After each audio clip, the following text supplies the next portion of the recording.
was the longest costume to make, the Super Soldier or the Wraith? And what's your favorite? Wow. Well, the longest for sure was the Wraith. It took sometimes 4 to 5 hours to do all the prosthetics, le maquillage, and the outfit was okay, but all the makeup took a long time. The Super Soldier, they built the costume just for my body, so it fit very well, and it went on pretty fast. It got down to only like 45 minutes to put on. My favorite, I think because he's very cool and kind of like a motorbiker from outer space. I like the Wraith, but both were very fun.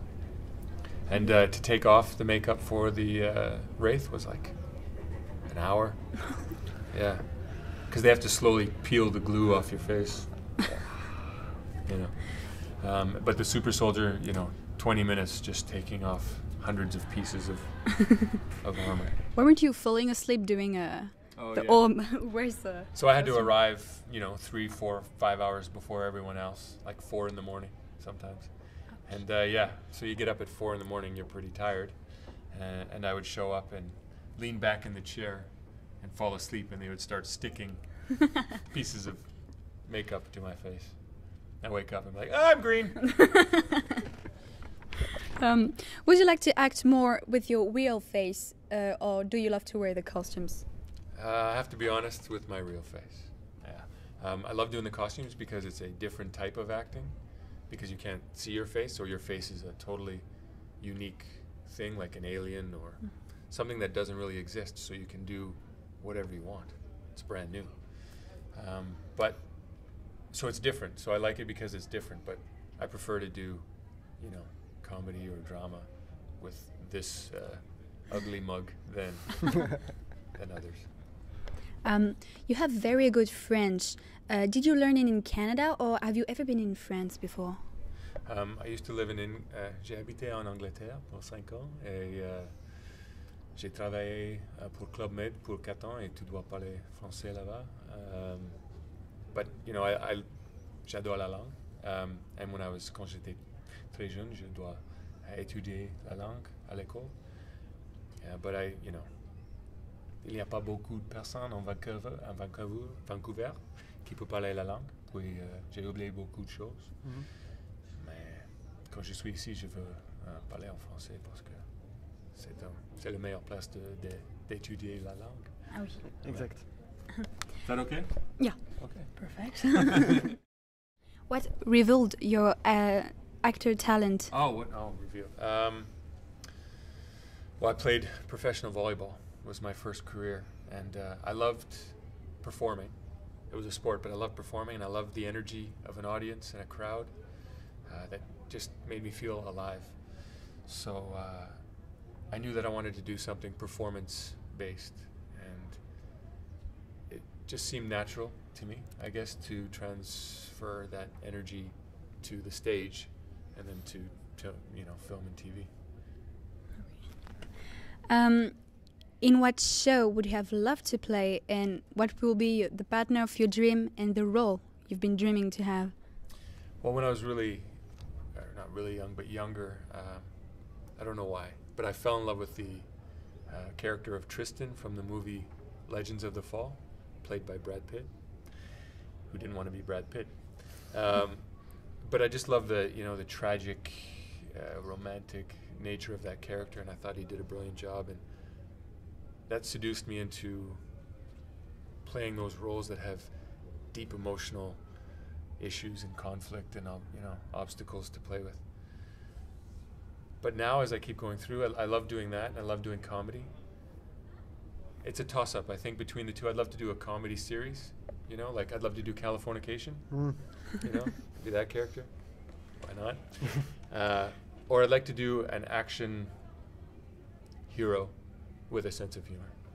Like Walter in Sanctuary. By the way, can you talk a little more about your current project, Divine? Yeah, I'd love to. So recently I got cast as Divine in a show called Divine the Series, and it's online. It's a new.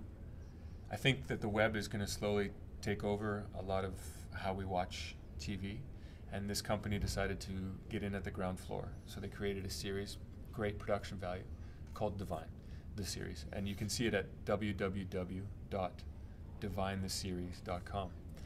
And I play, I think, sorry if I say what I'm not supposed to, the producers, don't say the secrets, okay? But I play an immortal who has a conflict of faith. He's in a crisis over what to believe. He's always served God all his life, and he's struggling with why things are not getting any better, and he's trying to, make the world better. And his choices are guided by free will. Mm-hmm. So there's free will and determinism, and he chose free will as his, way to make things better. But it's a constant struggle, and because it doesn't always get better, he's struggling, and it's affected his mind and his heart. But I get to do that. The acting side of it is the dealing with the struggle of what to believe and whether God is good or right, or God, the higher power, whatever that may be. But also I get to kick some demon ass as well. So nice. Blood and guts. Like that. And lots of special effects. Amazing, amazing special effects. As a guest in Sanctuary, speaking about visual effects, did you find a way into the Sanctuary cast world? Did I find a way to integrate the Sanctuary cast and have fun with them, because you're just a guest star? Absolutely, yeah. No, they're great people. I mean, when you get there, there's no tension. There's no, who are you? They're always like, hey, what's up? What character are you doing? What are you doing? Maybe it's because most of them were Stargate actors. Well, Amanda. And Amanda is probably, honestly, the most kind and gentle person in the universe. When I got to Stargate, you feel a little bit worried. You're walking into a new set and you don't know anybody, and they're a family. They've been going for a long time. And Amanda's like, hi, gives you a hug and says, welcome. You're like, oh, it's okay. It's okay. She's just a beautiful person. And you find out after that everyone is pretty cool. And it's just a big family, and they welcome you in, and you have a lot of fun. So yeah, same with Sanctuary, because I know Ryan Robbins, he's a friend of mine. And Amanda was great because of Stargate. And Chris Heiderdahl is a fantastic actor, and I've known him from the auditions. Yeah, and he knows what it is to wear. Yeah, and he knows the world of prosthetics the very very well. costume and heavy things. Yeah. So and Robin, I met him when I was doing it, and I got along with him instantly. He's a great guy. We have a similar sense of humor, so it was very easy to hang out with him. Yeah. Okay, thank you. That was the last question. Oh, that's it. All right, take care. Thank you a lot, Dan, for your time. Really, thank you.